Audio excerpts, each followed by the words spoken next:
Hi, I'm Danielle and I'm one of the psychology teachers here at Huddersfield New College, and I'm here today to give you a taster lesson on the brain. Particularly, we're looking at split brain research. So a big part of psychology is biology, and we spend an awful lot of time looking at the brain itself in terms of what does it do, all of its little functions, and one of the most interesting areas, in my opinion, is the split brain research. All right, so a little bit of background research. So we do know that the brain is split into two halves. It's something that we call lateralization. We've got the left hemisphere and the right hemisphere, and you can probably tell by looking at a brain that it's, two symmetrical components.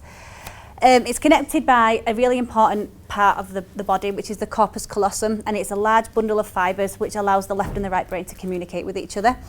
And lateralization refers to this idea that the left and the right part of the brain have totally different functions, so they're responsible for totally different things. So I've got a little image here where it kind of shows you a couple of things that they can do, but I want us to pay particular attention in this taster session to just the fact that the speech centre is on the left. So language is on the left-hand side in the left hemisphere. So a little bit more background research is that our brain is what we call contralateral, and it just means that the sides of the brain control the opposite side of the body. So for example, the left hand is controlled by the right hemisphere, the left ear is heard, the information is taken from the left ear into the right hemisphere, and vice versa. So it's completely opposite. So remember that going in. And the reason why this is, it's still unknown. That's just how we was made. And so we as psychologists aim to look at what that means for us as people in terms of our behaviour and our processing. So we know all this because of split brain research. So this is the main part of our little lesson today, and the main guy is Roger Sperry, and he conducted lots of research using people who had their brain split in half. So yeah, their corpus callosum was severed. It was quite a common operation that people had back in the day for epilepsy and things, because the seizures for some reason stopped happening if their corpus callosum was severed, and it just meant that there was less activity going from left and right hemispheres. So he took advantage of those participants and wanted to study like what happens if the brain is split and it cannot communicate. So let's see what he did. So this is a little image of his setup. So as you can see, there's a cross in the middle, which is what he wanted you to focus on. And the idea is that really emphasises the left and the right visual field. So by visual field, it's not as simple as what goes in your left eye or what goes in your right eye. It's a visual field. So for example, I can see on my right-hand side, from both eyes, that's my right visual field, and the same for my left. So when I say a visual field, I'm not referring to left and right eye, I'm referring to what you can see on the left and the right with both eyes. So he did this because he wanted you to focus on the dot, and that allowed you to really emphasise the left and the right visual field. So I'm going to give you an example. So if you have a little look at this fixation point, and then I now flashed an image for you to see, and the idea is by staring at that, you are allowing your left and right visual field to come into action. So in a normal brain, which is what most of us have, where i.e. it hasn't been split, you probably was able to see both images. You were probably able to see a hammer and a saw. And that's because the information is going in from your left and right visual field to the opposite sides of the brain. But because we have a corpus callosum, it's able to communicate from the left to the right hemisphere. So what information you took on your left-hand side can be transferred to your right and vice versa.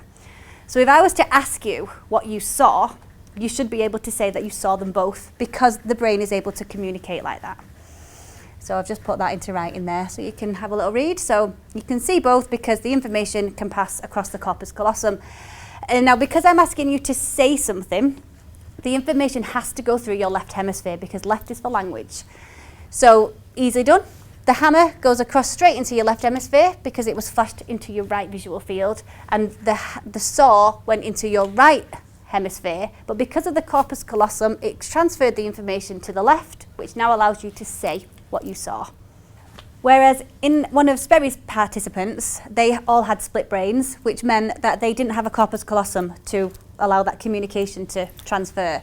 So in the case of the saw, it would have gone into the right hemisphere, but it was not able to then go to the left hemisphere. And so you would not be able to say, I saw a saw. The hammer, however, would have gone to the left hemisphere And so it would have been okay because it went to the hemisphere that allowed you to communicate language, because language is in the left hemisphere. So again, I've just put this on the slide for us. So you would only be able to say that you saw the hammer because it would go straight through to the left hemisphere, but the saw would go through to the right hemisphere and it would not transfer across. So what he did in his research, he didn't do just that experiment, he did lots and lots of variations. So not just saying what you saw, he put words on the screen, he asked you to find objects with your left and right hand. There were lots more that we would look at if you was in a normal classroom. But a couple of things that I'll tell you just from this lesson is that they did find that left brain functions were things like writing skills, language skills, understanding, logic, analytical thought, planning, whereas the right hand side was a little bit more like drawing, creativity, like facial recognition, for example, and they found that when you study split brain participants, they were either able to or not able to do it, depending on which hemisphere the information was sent.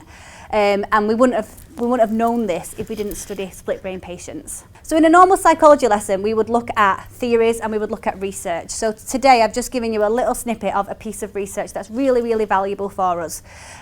Following that, we would then spend some time evaluating.